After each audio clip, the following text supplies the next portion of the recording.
the Guiding Star Project, we do a lot of things. We write books, we speak on stages, we present at national conferences. But at the heart of what we do, we are a healthcare movement. Today on the Fearless Future podcast, we're going to unpack what this means, why healthcare is essential in creating a movement, and why we care about it so much. That's what's coming up today on the Fearless Future podcast. Welcome to the Fearless Future podcast, where your hosts Lisa Canning and Leah Jacobson will explore what the world would look like if women didn't fear pregnancy. Through education, community, and healthcare solutions, Guiding Star Project strives to make this a reality at our physical centers across the United States. Join us. Leah Jacobson, how are you today? I am wonderful. How are you today, Lisa Canning? I am so great. I had such a nice, actually relaxing weekend. How did you celebrate Father's Day? My husband opted to build a fence. So we had a family fence building party. I know. The opposite of relaxing, but somehow I can see your family having the most fun doing it. We did. We had a great time. All the kids had power tools and, hammer drills, and they're like, it was great. They had a great time. Oh my gosh, I love it.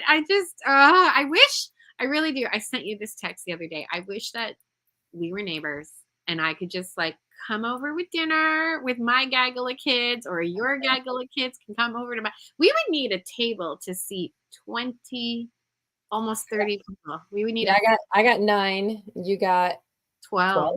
It's a lot. Yeah, 31 people.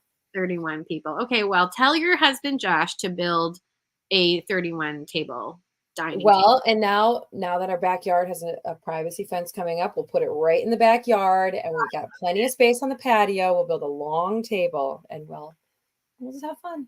Until that day, we get to talk about these incredible topics on our podcast. And I got to say, I have been having so much fun. I have loved the feedback we've been getting from our community as well. These are important conversations, and they're fun ones. I've been really enjoying the podcast, Leah. Yeah, this is a ton of fun for me too. I think we're really getting into it and breaking down some of the stuff of why we do what we do at Guiding Star. So I think that's critically important, because it's not as simple sometimes, I think, as people think. They're thinking, maybe this is a pro-life thing, or we're just trying to stop abortion. Well, but not really. So it's important that we really explore and explain what it is that we do, because it's pretty different. So this is the conclusion of a 3-part series of the real essential elements to Guiding Star. We have a vision for the future where no woman fears pregnancy, and we make that a reality through education, we talked about, through community, we talked about last week, and today we're digging into healthcare solutions. And so I want to preface this, because when I came into Guiding Star, a part of me was like, why are we not just focusing on books? You've written an incredible book. We've got the Happy Girls Guide. We now have the new Cycle Show book, What's Going On in My Body. Yeah. There are so many books that I think are still in your brain, in my brain. We have so many experts that we know. We both have spoken on some pretty big stages and presented at national conferences. There's a big part of me that was like, we should just focus primarily on getting this worldview out and galvanizing people and essentially creating a market demand for healthcare centers. Yeah. It's become pretty impressed upon me in my time here now. It's coming up on a year, Leah Jacobson. It's so wild. I know, it's so wonderful. Your 3-month little help me out for 3 months has now turned into a year. I am incredibly blessed for it. But I have become quite convicted and convinced that we are a healthcare movement. Yes, we help create the market demand, and we should talk about that really on a whole other podcast. We do help create the market demand by the speaking and by the writing and by our videos and whatnot. But at the heart of the Guiding Star Project movement, it is a healthcare movement. So Leah, tell us about that. Why is healthcare so important in creating social change? Well, I'm going to give 3 reasons today on why we have to be in healthcare. And what you just said is so critically important, that the market demand needs to be created, because we're going to, as we talk about this, we're going to acknowledge that women don't even know what they deserve for healthcare.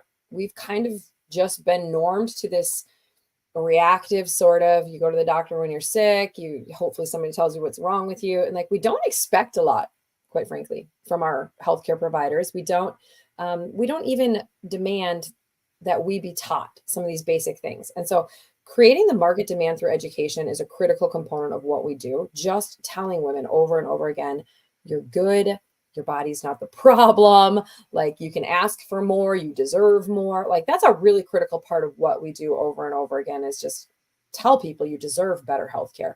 But I'm not content with that. I'm really not content with just saying, yeah, you deserve something much better, go get something better. I don't know where you should go. I don't like that feeling. It's a very it's just a very frustrating thing for me to continually say the system's broken, but then not fix the system. And so that's the work we're trying to do, is create and fix this system. Oh gosh, I'm picking up background noise. Can you hear that? Are you okay? We All good? good. Okay, we're all good. So I'm going to give you 3 reasons why Guiding Star is a healthcare movement, why it's always been a healthcare movement from its very inception. Yeah, are you ready? You just want to jump in? Let's I'm start with ready. this. Bring Okay. All right, reason number 1, and I'm actually starting, I think, with the weakest reason, but it's a very powerful, compelling statistic that we have to pay attention to.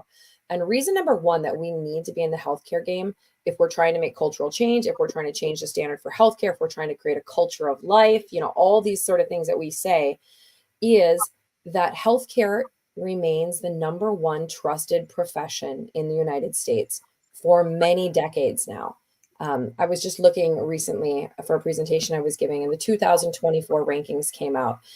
It's what company does it? There is a company that actually does this every year. It's called the Gallup Poll for Honesty and Ethics. So they've done this for years. And for the 22nd consecutive year, 22 years in a row, the most honest and ethical profession that people trust the most. Guess what it is, Lisa? their doctor, their pharmacist, Close. their nurse, They're their nurse. yeah. A nurse. So nurses are considered the number 1 most ethical and trusted profession for 22 years straight. And then closely thereafter, this year it actually fell, which I was a little bit interested in. It's always been some combination of nurses, pharmacists, and doctors in the top 3. And this year, dentists, medical doctors, and pharmacists, they're all in the top 6, but they went back a couple points. So I know that is interesting. And I'm not really sure if that's COVID or what's been going on, but doctors have fallen a little bit, but nurses hold steady. They have the most influence when it comes to what is the right thing to do, because they're honest and they're ethical. And so that gives them what we call a power frame. It's a voice of authority or a power frame. People listen to what their doctor, their nurse, their pharmacist says because it's the right thing to do. Interesting, isn't it? Reflecting on my own experience, it's funny. I've told this story publicly. Like when I started working for Guiding Star, I had a hard time even just like rhyming off the correct order of a woman's cycle. Like, where does the luteal phase go again? Like I like reflecting my own experience. I am definitely that person. Like my experience within Guiding Star has forced me to look at, well, maybe you can also become educated, Lisa, and not just nod, and then sort of blindly trust. Like I was the kind of person who didn't really question medication. So Mm, like if my provider said, okay, I think we should use this for yourself, I didn't really question. I would be like, okay. It was only when I started having children yeah, and only when my husband got a little bit more natural minded. yeah. He started looking at other options, like we've cut out seed oils in our house, those kinds of things. So when he started to get just very attuned to, there are many different things that go into our bodies that perhaps are not good for us. Yeah. That was only when I started being like, well, do I really need to be on that medication? Before that, and then so this is really recent for me. I was just kind of like, okay, give me my script, got it. And I think I'm not alone. There's a lot of people who are like that. Yeah, and and I always am so careful here because I mean, I'm married to a medical provider. I'm married, my husband's a nurse practitioner. and he's in private practice now. And he has shifted actually in the last 24 months from an allopathic system into a functional medicine system. He's gone much more natural, much more integrated health and wellness, but it's been a 20-year journey for him within that system as well to say, I don't think I'm actually helping people. Like I see people that just kind of keep coming back sicker and sicker every year with the treatments I've been giving them. I want to do something different, but it took him a really long time to get there. But his reason, for leaving, and in really what I've always held at Guiding Star. And so it's been a really interesting marriage, to be quite frank. We've had moments and tensions in the past where I'm like, I don't think that's the best way to go. And he's like, I'm literally the provider. And I'm like, but I don't care. We've had those moments in our marriage for sure. So I'm always careful, though, to be very respectful, because the place for allopathic medicine and the place for doctors' knowledge and nurses' knowledge is critical. When you are sick, when there is something really wrong, that system is amazing. It's a sick care system, and it takes very good care of sick people. When something goes wrong, you want someone that is going to pull out all the stops, write all the scripts, do all the things, figure out the surgical options, do the imaging, do the tests. That's critical. However, the majority of us, and women in particular, when we're going through our fertile years, fertility, childbearing, breastfeeding, all these sort of things, there's nothing wrong with us. This is not a diseased state. This is not a wrong time. We're not sick. And so to be in a system that is created to treat sickness, it's not always helpful. So that's a really important part for us to recognize, that we're giving a lot of authority to a system that is set up to care for sick people, not necessarily optimize health. So healthcare remaining a trusted profession, tell us a little bit about why then, because I still could argue back, well, then we could just interview doctors. Like, why is the actual uh, participation or administration of a natural minded approach? You talked the word allopathic. I'd love for you to define that, because I think a lot of people don't understand what allopathic means. Mm-hmm. So why is the actual practice of healthcare still so vital? Well, and you're getting into reasons number 2 and 3 right now, which is really great. So I'm going to I'll make my final point on reason number 1, that we need to be in the system because it is the strongest voice of authority and power frame that exists. There's a book out there written by a guy named Oren Klaff. I'm not sure if anyone has read his stuff, but he's an expert salesman, and he wrote a very, I think it's a best-selling book, Pitch Anything. And it's basically how to persuade or how to convince anyone to buy anything from you. He's a salesman. But really, I think it's an important study because it's kind of the same. It's kind of the updated version of what is that book? How to Win People, How to Galvanize. What is that? It's old. Yeah.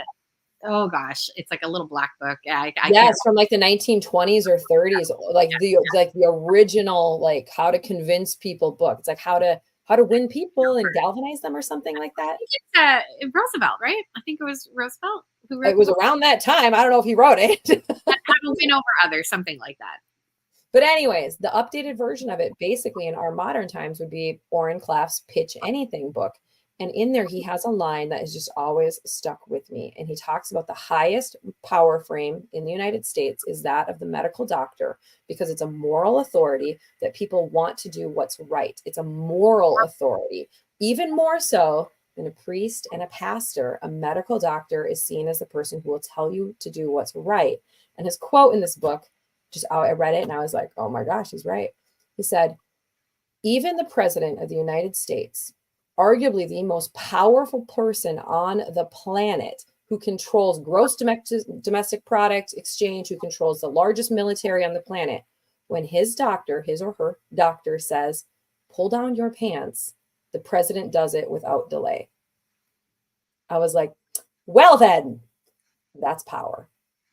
So it's important that we use that voice in whatever way we can to influence culture for something that we believe is really, truly good. So that's my number 1 reason, is the highest power frame sort of situation. It's a trusted profession. But what you were saying, why do we need to be in the delivery of actual healthcare? Why aren't we just delivering, interviewing doctors? And that would have been much easier, probably, Lisa. We could go back to the beginning and start over. Let's just interview doctors. But no, the number 2 reason that I wanted to share, that I think it's important that we're in the healthcare game, is that the exam room continues to be a protected space. What Mm. happens in the exam room between a doctor and a patient is legally protected. And so this is a critical place where we need to be, because we all know that really big life-changing decisions are made in that little 10 by 10-foot exam room, and it's all protected space. Um, so I want to just dig into that a little bit. We've got things like HIPAA and things like, doctor-patient privilege, all the protections that we have for women and how that affects us. We have to recognize that in some states, women, you're considered a woman as young as age 12 in some states, and that you are protected under privacy laws. Even your own parents are not allowed to access your medical records in some states. Some states it's 16, or in some states it's when they're emancipated. But it's a pretty young woman that is going to be put into this protected space one on one with somebody. And that high voice of authority, that power framing is very powerful, especially with young women.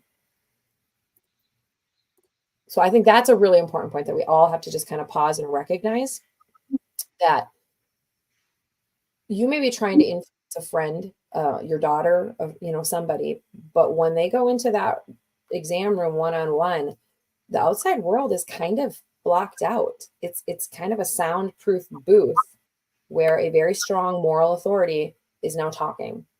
And do we trust that moral authority in that room? I think it's critical that we become that moral authority, giving the expert advice at the highest level that is going to help women make really good decisions that will help them be happy and help them flourish. Because I mean, the thing we haven't really said yet is that women's health care, as defined currently in our country, is really destructive. It really is suppressive, it's destructive. It doesn't work with women's natural bodies. And it doesn't, in a lot of ways, trust women. It doesn't trust women to be smart enough, to be educated enough, to be strong enough to work with and support our female bodies. And so it has a little bit of a patriarchal approach, paternalism of, we know what's best for you, honey. Just trust us. We know what's best. You just listen to us. And that's a hard thing. It's a little shocking to me. Just I would be curious. I don't have the statistic, quickly in front of me, but I would be so curious how many women were introduced to the birth control pill because of a totally non, like, just like to treat something. Oh, And there are statistics about that. I wish I had the exact one off the top of my head, but Jamie Rachi, who we just had a wonderful conversation with Friday night with her hormone coaches, shares this in her presentation. She shared it at our Women's Health Week presentation at Franciscan University in Steubenville this fall.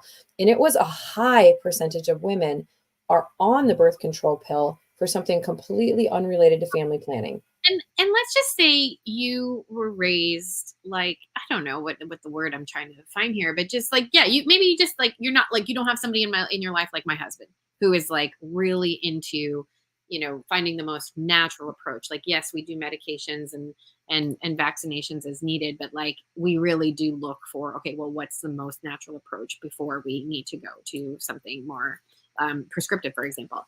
But if you don't have somebody in your life who's like that, you're just going to be like, okay, sure, sounds good. Yeah. And then the ramifications on your body when you are putting your, like, something that is truly like quite toxic and toxic to your body's function. Like, you're It's a stopping. carcinogen. Like, it's carcinogenic. Like, let's talk about that for a second. Like, can't we And do something better? it is this is the part, I'm quiet. I'm surprised, to be honest, how quiet I am. But I put myself, just for a moment, when you were talking about this number two, that it's the exam room is a protected space. So I was picturing, for example, my 13-year-old daughter, Evelyn. I was picturing her going into that space. And I was picturing, that when I was a younger, there was some people in my life who were like, oh my gosh, I think I might be pregnant. I need to go talk to a doctor. Like, they're not Yeah. going to their moms. Yeah. And I just for a moment put myself in that situation where, picturing my 13-year-old daughter, I sure as heck hope that the provider she's talking to is Yeah. aligned with how I view how a woman's body should be treated. And that just gave me a very emotional, like, that should be emotionally charged for us. This is important work, you guys, because and you know, just for a second, I mentioned, you know, right at the very beginning, sometimes we kind of just get like dubbed as like, oh, you're like a pro-life, like pregnancy center, like you're trying to help people choose life. And it's like, okay, well, we do a lot more than that, but let's talk about that for a second. If that is your issue, if that is the thing you are most concerned about, helping women in difficult situations choose life, and we are just kind of running these women's support pregnancy centers, and we're giving them, you know, coaching, and we're giving them supplies, and all these things are great, you guys. I'm not trying to disparage pregnancy centers at all. They serve a function, but here's the function they don't serve, and we have to be really honest about this. She may choose life in your center, and then you may send her across town to the trusted doctor in their private practice or their practice in the medical center, and you've had conversations and you think you're on the same page, but do you really know 100% what is going to happen in that exam room at this other facility? You have no control. You are handing them off to somebody else that you really can't control. And yes, of course, even if they're your own employee and they're in your center, of course, there's, you know, all sorts of things, but think how much more tightly the control can be when they're your provider. You know, you're their boss. They're signing a philosophical alignment statement. They're saying, this is my core belief. Like, you get to ask these questions. You get to screen them as your employees of, are you on mission with us? Because the pressure that doctors face in their practices, it is tremendous. I know some amazing, you know, OBGYNs and family practice doctors who have all but been pushed out of their groups because they don't want to prescribe birth control, or they don't want to do unnecessary sterilizations, or they don't want to, you know, all the plethora of things. They don't want to perform abortions. And they're kind of blacklisted as a professional within some healthcare systems. So they're facing daily pressure from their, you know, from their colleagues on how they should treat a patient. And here's the reality. You could send this girl from, you know, a safe pregnancy center that's made a choice for life. She's on the right path. You make her prenatal appointment. You send her over to the doctor. Guess what? That doctor's sick that day. Guess who steps in? Their colleague. You don't have control over that when it's not in your center. When you are not the provider of the healthcare, you are depending upon an outside system to meet your people. There's so many things that we could unpack here. So number two, number one, healthcare remains a trusted profession. Number two, the exam room is a protected space. That's huge. What's number three? And for number three, this is actually the reason that I am most, okay, so I said the first reason was actually, I think, the poorest reason. I don't love that reason, but it's important. We got to recognize 78% of people trust their doctor and their nurse and whatever they say. Number two, I think that's a pretty compelling reason. It's for our daughters and for vulnerable people that we can't protect them when they're in that soundproof space. But number three, and this is the reason I think I really got into this and that I care the most about us providing healthcare, is that women's healthcare is a place of trauma for a lot of women. Women are being traumatized in the current women's healthcare system. Now I'm going to break into that a little bit more because that's a pretty big claim, and people might not even recognize that they've been traumatized in how they've received their healthcare. They're probably just like, I'm fine. Like, what are you talking about? Like you, Lisa Canning. You've been like, good. I am a unique case, to be honest, in a lot of different ways. I think I'm unique in a lot of different ways, but unpack this because I do think it is very important. I do think it is very true. The movie, The Business of Birth, Business of Being Born. Yeah, just that opened my eyes to a whole slew of experiences that I have never that didn't know existed. So tell us why is it that women's healthcare can be a place of trauma?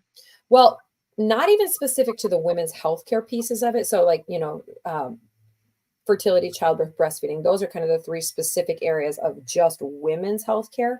But healthcare in general, like receiving any healthcare for chronic pain, things like, you know, other symptoms. There was a patient-centered primary care collaborative webinar that had done a survey, and the survey came out from Harvard University. And the findings said that 65% of women who have chronic pain they felt like their physician failed to take their pain seriously. And 45% of women, and this is the one that makes me really sad. This is almost half of women, 45% of women that are experiencing chronic pain, chronic issues, said that they felt like their doctor thought that they were just a complainer, that their doctor didn't take them seriously, that their doctor thought it was all in their head, and that they're just a complainer. And that makes me really sad because I think we've been kind of normed to second guess ourselves, to not listen to ourselves, to not assert ourselves and our needs because we don't want to be inconvenient. We don't want to be that bad patient. We want to be a good patient. We want to like impress our doctor. But the reality is our doctor thinks we're just complaining. So what do you do with that? And they're not necessarily wrong in this perception because there has been some more research into this. And there was a study done by Harvard University on emergency rooms. And it was found that women coming into an emergency room experiencing pain waited on average 16 minutes longer than men who came in with the exact same symptoms. Hmm. So if we're not exactly, making up these perceptions of them not taking us seriously, we're not being treated in a timely way in the same way that men are being treated. So Hmm. it's something we have to talk about. So this is just the women's health in general. And then I want to just like drill down a little bit more into specifically our fertility and our childbirth experiences and our breastfeeding experiences. And this is where I think the trauma is so deep because this is an identity part. This is how I am as a woman. This is how I am as a mother. Am I a good mother? Am I capable of doing things? Am I strong? These are the sort of sacred, deep parts of our identity that we are exploring when we become a mother, when we are pregnant, when we give birth. We like form strong perceptions of ourself and our abilities and the type of person, type of mother that we are, specifically in childbirth. And that's why I really love that documentary, The Business of Being Born, because they're talking about, the hospital's sort of interests in birth. And they're talking a lot about the business side of it, that there's money involved, but they're also talking about women just feeling, like really unheard and really out of control in that setting. And so since that movie has come out, there's been a lot of shifts happening in the type of care that's been, in this particular setting. But there has been a lot more research and awareness of things such as birth rape. The term birth rape has become much more known. And that's when women have a response that is so strong to their childbirth experience that they would consider it a PTSD response. And the latest research on that has been showing that PTSD following birth is as high as 6% of all births would qualify for a PTSD diagnosis following the delivery. So That, 6 out of every 100. back in March, we had like a bit of an open call, so to speak, just to come and tell us your birth trauma experience. And it was an incredible hour where, we didn't record it so that people could just feel very free to share their stories. I could not believe how many women showed up to this call to talk about their own experience, but also to talk about how we can better support and create these environments where women don't feel like something that is truly, an incredible, miraculous event turns into PTSD. And I was quite amazed at the variety of stories that came forward. I think too, just like offering that space, like it goes back to the things that we're talking about, like healthcare remaining a trusted profession, maybe people not wanting to talk badly about their experience because it's supposed to be this like I was in good hands, but giving women that space to share that this was Well, actually and so often we're dismissed with the line of, well, you have a healthy baby. Like you end up with a very traumatic C-section or a very traumatic delivery or something just didn't go right. But everyone just immediately focuses on, you should be grateful, like your baby is alive, like you have a healthy baby, like there's nothing that you can complain about because your baby is healthy. And so we as mothers are like, yes, that is the most important thing. Like we immediately recognize, because that's just the way we're built. We're just built to like put these babies first in their health and wellness. And so we focus on that exclusively. And we just keep telling ourselves, my baby's healthy, my baby's healthy, my baby's healthy. But we're ignoring and we're stifling, I'm a wreck. I am a mess. Like I have postpartum depression. I can't even like take a shower right now. I cry all day and I don't know why. And it's because we're not giving ourselves that space to name it and say, I'm really traumatized. That was terrifying. I thought I was going to die. I was so scared. And everyone just told me, you're fine, keep pushing, you're good, or we're gonna go, nobody heard me in that moment. So the 6% statistic on PTSD is a pretty serious diagnosis. I mean, this is like what we call shell shock for soldiers that have been in active duty battle. Shell shock, like PTSD, it causes physical symptoms, shaking, insomnia. Like PTSD is a big deal. But there was another actual survey that was done in 2016 that just asked women after their delivery, did you experience that as traumatic? Was that traumatic to you? And this was a self kind of diagnosed. And it was kind of a large, span, because different women were defining things differently as traumatic. But they had between 20 and 48% of all women that they polled reported the experience as scary or traumatic. That's a lot. And when here at Guiding Star, we have a vision for a future where no woman fears pregnancy. This has to be taken into account, because if you've had a traumatic birth, you have PTSD, of course, you are afraid of doing it again. And so these are all things that need to be considered. Okay, so Leah, what do we do about all of these, and how do these all play out at Guiding Star centers? Like, that's the thing that I think is very important to highlight here. And that's, again, I come back to when I first got started, I was like, we should just keep writing books because, we do that pretty well. But I am I am converted. We will always be, as long as I'm here, we will always be a healthcare movement because of these exact reasons. So what's the answer? Like, what does this look like corporeally at a Guiding Star center? Well, I think first of all, it centers in on how do we define healthcare for women? What is women's healthcare in a Guiding Star center? And we've kind of like distilled it down to this really little like poppy sort of. And the basics are, anything that alters, suppresses, or destroys the natural functions of a woman's unique body is the opposite of healthcare. We actually kind of term that as misogyny. That's a hatred or a discomfort or a use of women's bodies that isn't for the sake of the woman. So we don't alter, suppress, or destroy something that's healthy and that works. Now, in particular, women's healthcare needs to focus on what is different from men's healthcare or just human healthcare. And so if you just take the female body and put it next to the male body and you just look at what's different, like what happens here that's different, there are 3 unique functions that a woman's body does different from men's bodies that men's bodies should never do if they are healthy. And that is ovulate, gestate, and lactate.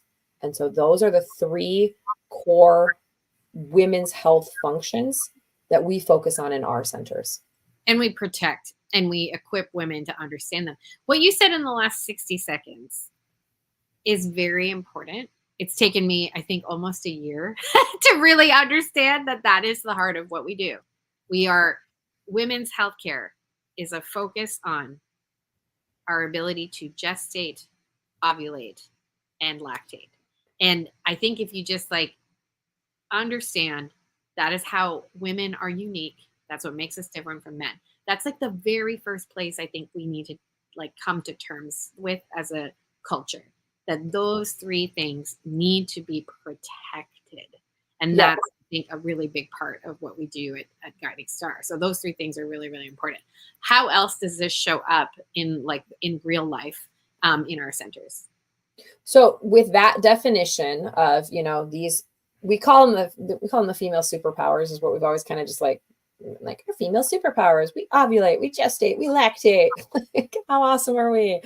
So with a focus on those 3 things, we then say these are healthy, natural things. We don't alter, suppress, or destroy these things. We work to optimize them. So that's not to say that these things always go perfectly well. And that's exactly why we need our centers, because these things can be difficult.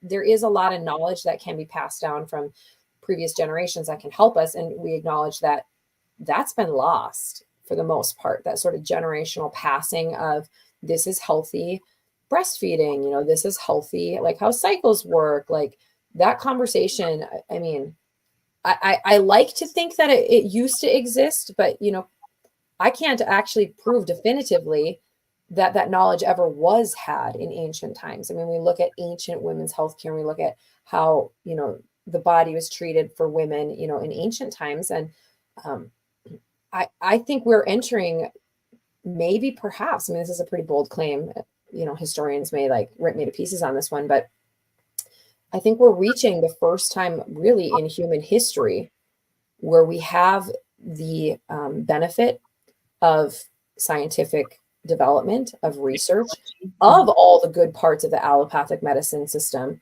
to truly understand how women's bodies do work when they're healthy and when they're optimized. And Yeah. so, the old kind of like, well, the mothers were passing down the information to their daughters. They also passed on a lot of probably like old weird wives' tales, like, all the things like hold the string over your belly, and if it rotates to the right, it's a girl. If it rotates to the left, it's a boy.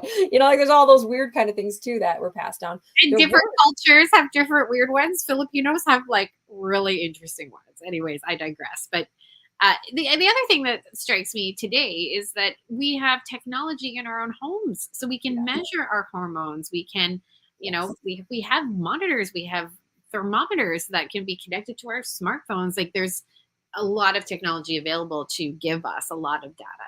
So it's just, I think it's a bold claim, but I think it's an accurate claim. If we look just historically at the women's movement, women's health, this could be the first kind of wave of the women's movement that's actually had authentic information and knowledge about how women's bodies work.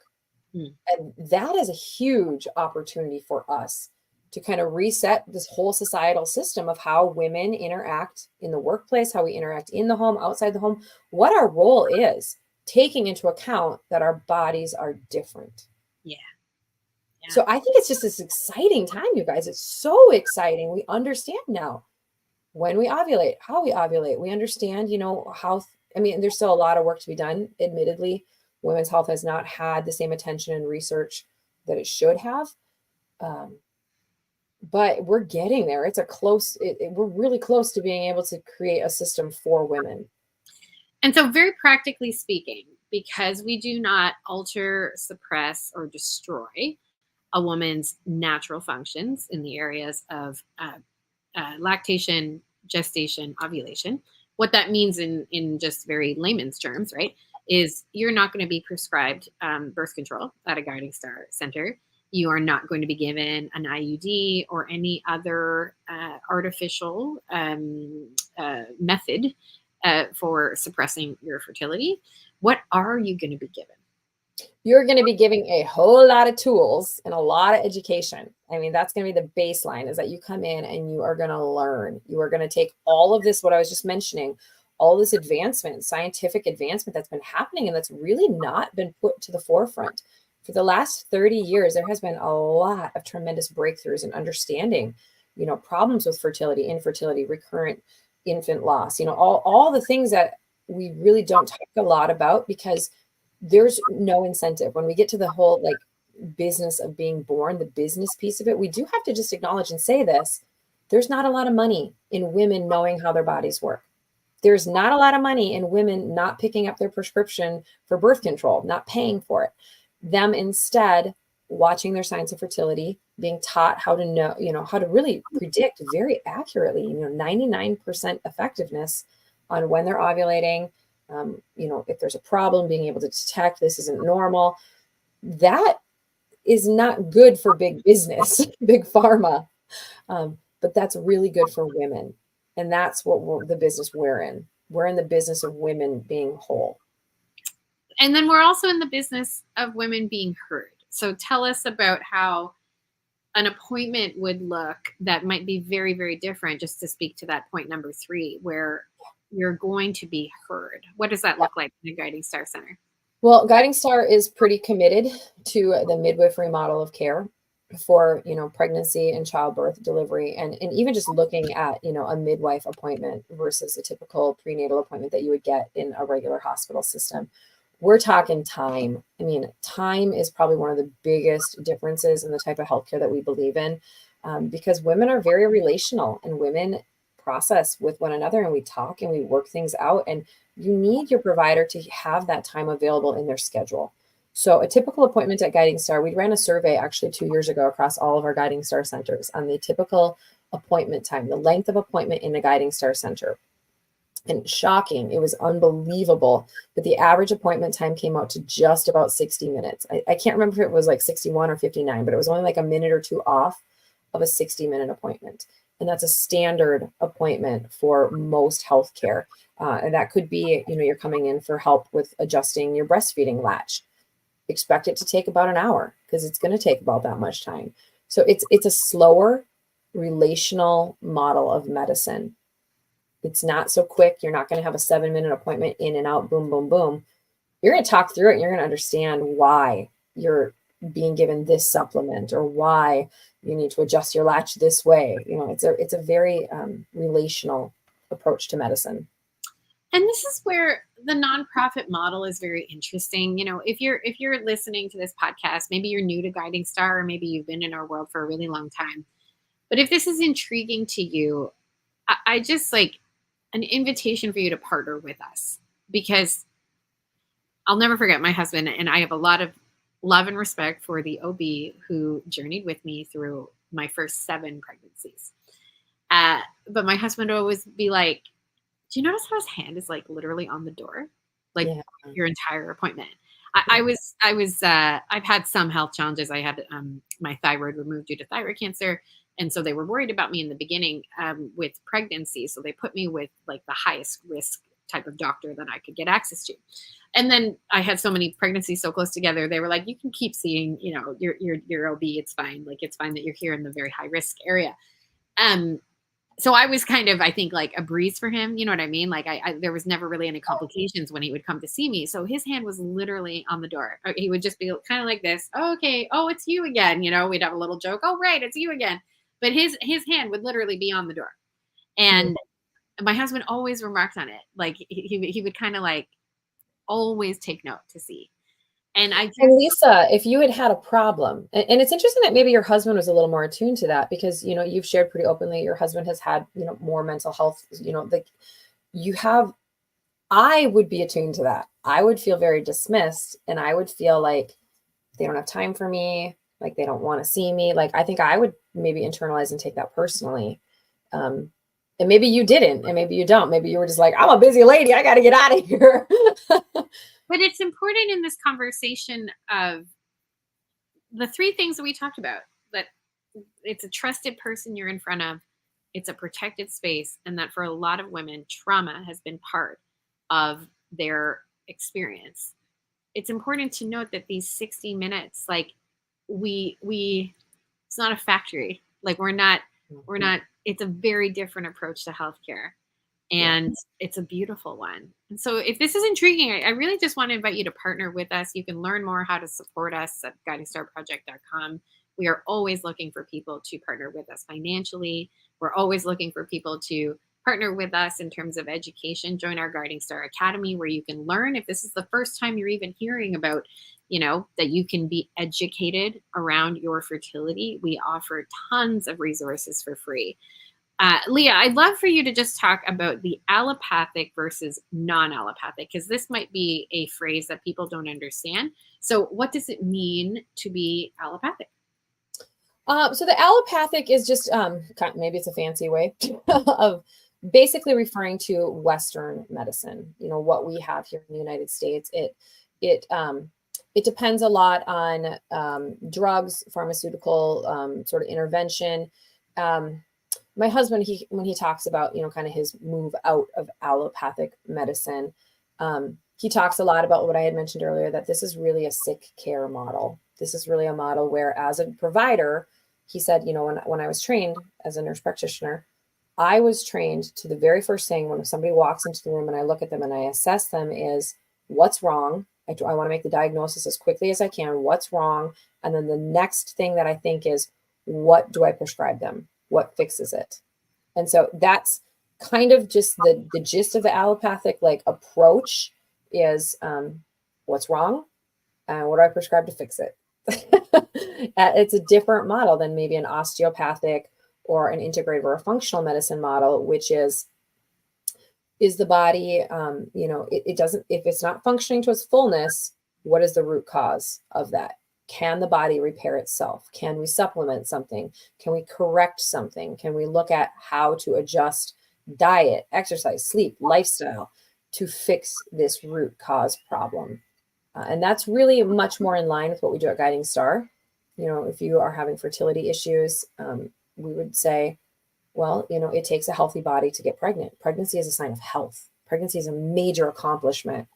What's going on with your body? Like, let's look at it and see if we can heal that.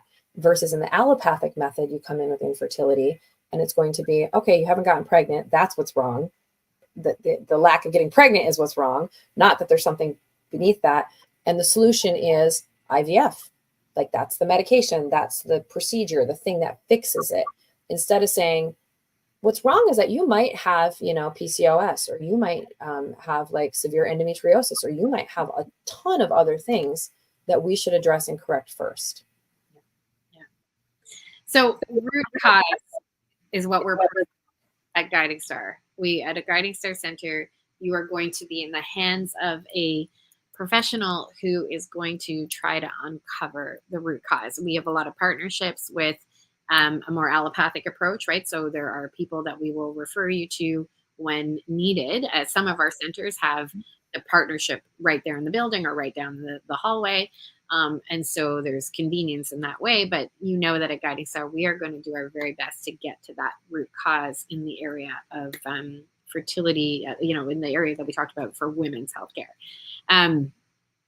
Why is this the approach Guiding Star has chosen to take? Because we could be similarly minded, but an allopathic approach, right? And there are clinics in the nation that are like that, right? So same, nothing to suppress or alter a woman's natural functions. Why was it important at Guiding Star that we take not so much of an allopathic approach? I think it's just an extension off of our core belief that there's nothing wrong with a woman's body. For a very long time in the history of healthcare in our country, in the world, women's bodies have been seen almost as like an experimental landscape. Like, let's see how this works. Let's do this. Let's change it. Let's alter. Let's change it and see what happens. Because it's going to, bring some better outcome for women societally. They're going to be able to work in the workplace if they take these synthetic hormones. They're going to be able to be free if they don't have to breastfeed their babies. Let's give them formula, and we've not really listened to women's bodies. And what that has instilled is a very deep-seated subconscious distrust for ourselves. We don't listen to ourselves. We don't believe in ourselves. We don't think we're good. And if we truly believe that women are good, that we're not the problem, our bodies are not the problem, societal expectations for our bodies to perform a certain way are absolutely the problem. If we want to create a women's movement, a feminism, we need consistency. We need to not apologize for any of the functions of our natural body. Our fertility, our childbearing abilities, and our breastfeeding abilities are signs of health, and we should not be in any way blaming them. So it's important that we hold this standard of these are signs of health, not disease. None of these things are unhealthy. So our model of medicine needs to support that. It needs to show that we're going to optimize health at all times, because it comes down to the identity of, do we believe women are good? Like, can we say my body is good? And that's a really deep issue we have right now culturally. We've only been friends for the last couple of years, but like, I would love to have seen you at like age 14, because I just feel like you were born with this innate knowledge. Like, you were like banging this drum when you were like 12, like, I'm just picturing like little Leah with the same like curly hair, telling everybody your body is good. Your body is good. Because it's sad. Like, it is sad that we have come to this place where we have to have a conversation to remind women that their body is good. Like, I just think that is really sad. And it's, we've talked about it a little bit in this podcast. I'm sure we'll talk about it more, but, just the impact of feeling like children, your fertility is an inconvenience.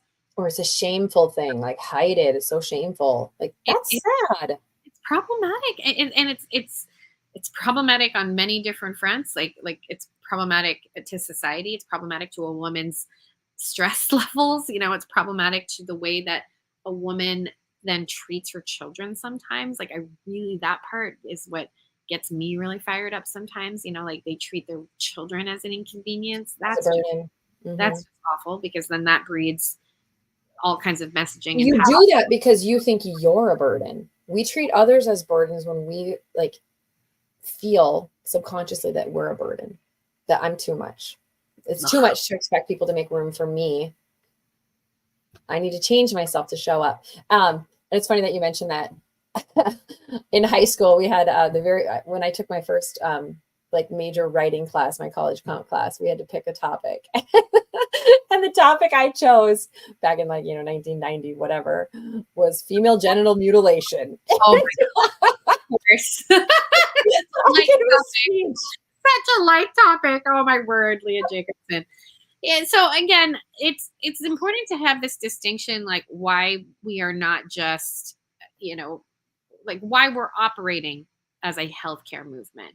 I think that's the thing that you're going to see coming out of Guiding Star in the next few years, is lots of emphasis on the fact that we are a healthcare movement. We have a goal to be in all 50 states by 2033. It's a lofty goal.